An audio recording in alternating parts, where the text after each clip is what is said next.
Bonjour à tous et à toutes les amis. Salut. On espère que vous allez bien. On est super content de vous retrouver pour une nouvelle vidéo, pour une nouvelle capsule sur le podcast Ultra Endurance. Donc aujourd'hui, on va répondre à une question, peut-être aussi à un mythe. Voilà, celui qui est de dire que pour mieux courir, pour être plus performant en sport d'endurance, eh ben, c'est une démarche intelligente de se tourner vers un régime végétarien. Exactement, Voilà. ouais, on entend. C'est un petit peu une mode, hein. Il y a plusieurs modes comme ça, le Ouais. véganisme, le végétarisme, le low carb, le cétogène, etc.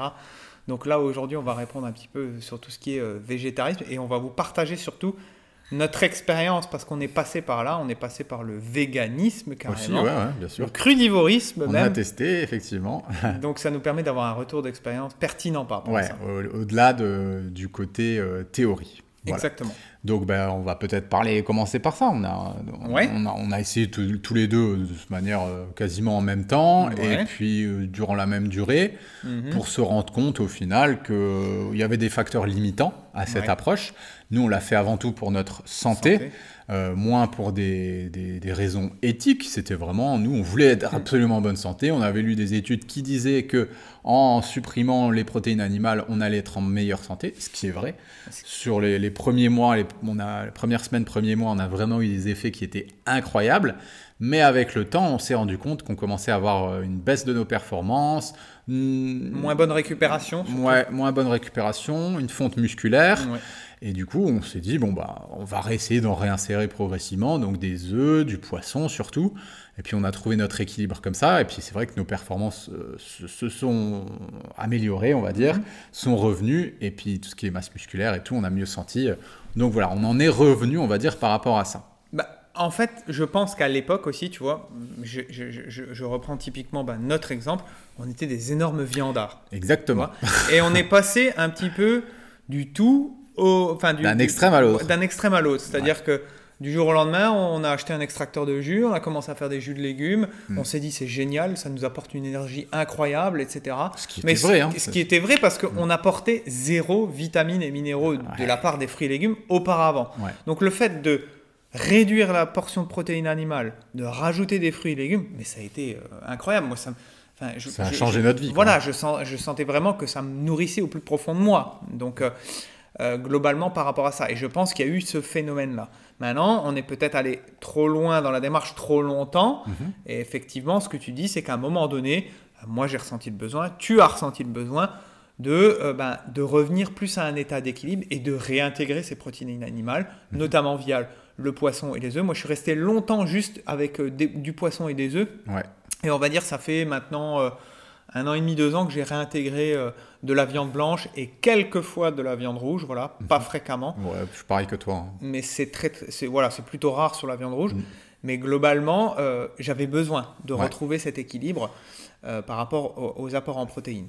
Je pense que le fait de faire autant de sport et d'avoir mis autant de conscience sur nos ressentis nous a permis, puis aussi parce que c'est notre travail, c'est notre profession, donc on a le temps de penser à ça, parce que des personnes qui sont maçons, qui travaillent chez Renault par exemple, n'ont pas le temps forcément de penser à leur alimentation. Nous, oui, c'est notre passion, c'est notre travail, c'est notre gagne-pain.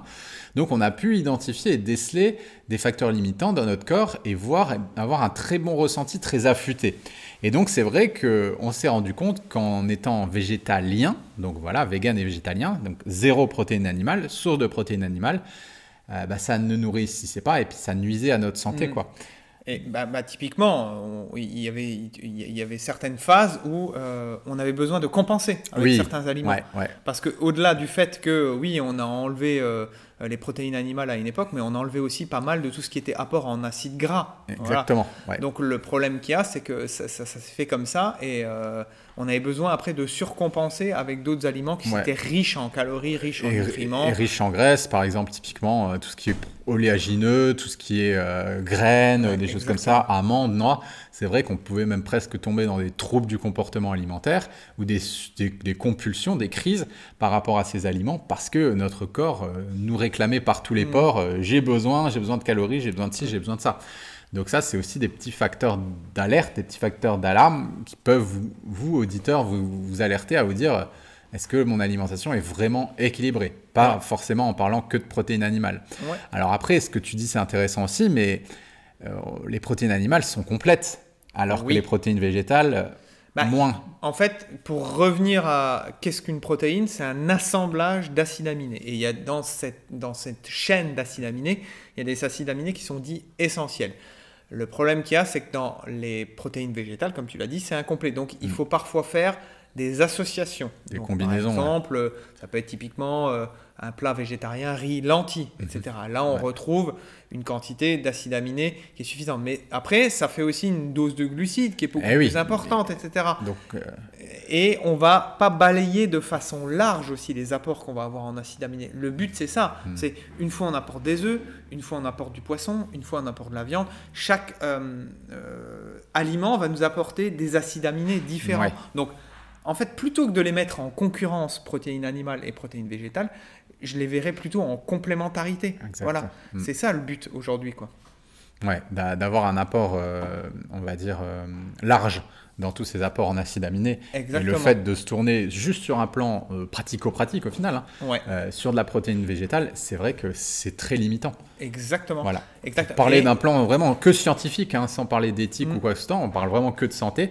Si on prend ça restreint le choix, quoi. En plus, c'est vrai que ça va dépendre aussi des personnes, parce qu'il faut bien comprendre que les protéines végétales, la protéine végétale, ces acides aminés sont enfermés dans de la fibre aussi. Et donc, ça demande plus d'énergie au système digestif d'aller extraire et casser ces fibres pour assimiler les protéines. Alors, il y a des personnes pour qui ça peut très bien fonctionner, mais il se peut que vous ayez une petite faiblesse digestive ou que votre système digestif soit en état d'inflammation.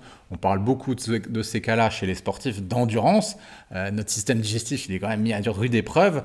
Donc, aller en plus lui demander des efforts pour extraire de la protéine, est-ce que c'est une bonne idée? C'est ça la question, quoi. Encore une fois, il faut trouver sa propre manière de fonctionner. Et des fois aussi, ce qu'on oublie, c'est-à-dire que trop souvent, je le vois dans les coachings, c'est-à-dire que au-delà du fait de variété, qualité, etc., mais il y a aussi le côté quantité. C'est-à-dire qu'il n'y a pas assez, des fois, de protéines animales. Et tu le sais aussi bien que moi, ça joue sur cet effet de satiété-là. Ouais. Tu vois Donc, c'est important d'avoir une dose, on va dire, normale de protéines et adaptée à sa dépense énergétique, à son activité physique, etc. Mais globalement, je le vois trop souvent, il y a un manque de protéines, d'apport en protéines. Voilà. Ouais, dans les personnes que tu accompagnes, exactement, etc. Exactement. Après, dans ce que tu dis, il y a aussi un paradoxe dans le sens où, sur le côté un peu mainstream, c'est vrai qu'il y a beaucoup de personnes qui, à l'inverse, consomment énormément, mangent trop de viande, mangent trop de produits laitiers, mangent trop de charcuterie, mangent trop de protéines animales de manière générale. Donc, est-ce qu'il n'y a pas un équilibre à trouver? Comment c'est ce qu'on a dit, c'est-à-dire que il y a les deux extrêmes, c'est-à-dire qu'il y a une mode un petit peu véganisme, végétarisme, etc. Ouais. Mais après, globalement, dans la société, c'est un petit peu trop conventionnel et on va avoir tendance à trop surconsommer de produits animaux.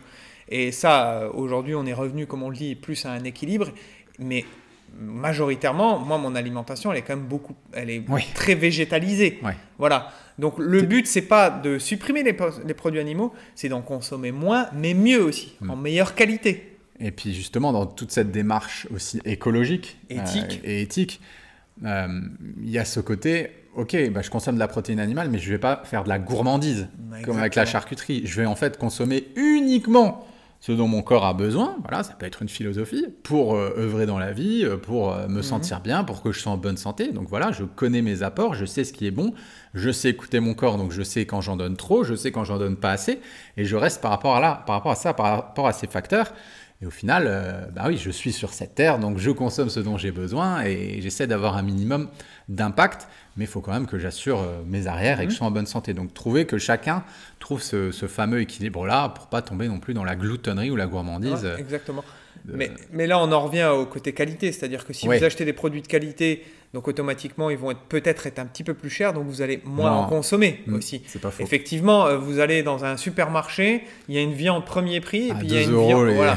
Et il y a une viande de très haute qualité qui n'est pas du tout au même tarif. Donc, on peut se poser la question. On sait très bien que celle qui sera à un prix très dérisoire, automatiquement, ça ne va pas celle qui va vous apporter les meilleurs nutriments. Voilà, meilleurs nutriments, une pleine santé, etc., etc. Donc, on en revient à la phrase, consommer moins de produits animaux, en consommer mieux, pas les mettre en concurrence, mais plutôt de le voir protéines animales et protéines végétales comme des alliés. Voilà, des alliés, des compléments, voilà. Et respecter les quantités, voilà. Ouais. Variété, quantité, qualité. Voilà. Si on a un mot pour la fin, je pense que tu viens de le dire, mais en gros, c'est l'équilibre. Voilà. Exactement. On est vraiment dans deux extrêmes. Il y a un côté hyper... c'est un peu à la mode, hein, puis c'est même deux écoles, deux courants de pensée, deux générations même qui s'affrontent. On a l'ancienne école où ça va être beaucoup de viande, produits laitiers, produits animaux. Peut-être qu'il y a eu une période d'excès surconsommation, aussi, de surconsommation, même sur le plan générationnel. Voilà, c'était une génération qui était très portée là-dessus. C'était peut-être trop, ça leur a apporté des problèmes de santé, c'est indéniable. Sinon, il n'y aurait pas tous les problèmes de santé qu'on connaît aujourd'hui. Le fait de végétaliser au maximum et peut-être à l'extrême, je ne pense pas que ce soit une bonne idée non plus. Et en fait, l'idée, je pense que c'est vraiment de trouver un juste milieu autour de tout ça et de rentrer en communication avec son corps pour savoir ce qui nous convient, quoi. Exactement. Et on en revient, et ça aujourd'hui, je me bats un petit peu contre ça. C'est-à-dire que tout ce qui est restrictif et excluant, ça ne fonctionne pas sur le long terme. En fait, il faut vous dire que on ne parle pas de régime, on parle d'un mode de vie sain. Et en fait, ce mode de vie, il faut que vous disiez à l'instant T, est-ce que je suis capable de le tenir toute ma vie ? Bien sûr, ouais, c'est ça. C'est ça. Et aujourd'hui, on essaye de trouver en fait la solution chaque fois miracle en mettant une étiquette. Je suis flexitarien, je suis végétarien, je suis vegan, je suis cétogène, je suis... voilà, on peut piocher dans un peu tout ça, il n'y a pas de souci. Mais on en revient toujours en fait à l'équilibre. Et c'est l'équilibre qui fait foi sur le long terme. Exactement. Voilà, en tout cas, nous, ça nous a fait super plaisir de vous partager un petit peu de notre expérience. Puis c'était une vidéo qui était un peu plus philosophique aussi sur certains points. Mais ça fait aussi plaisir de vous partager ça en podcast. Nous, on vous dit à tout bientôt pour un nouvel épisode. D'ici là, portez-vous bien, entraînez-vous bien. Et puis à la prochaine. Salut. Ciao, ciao.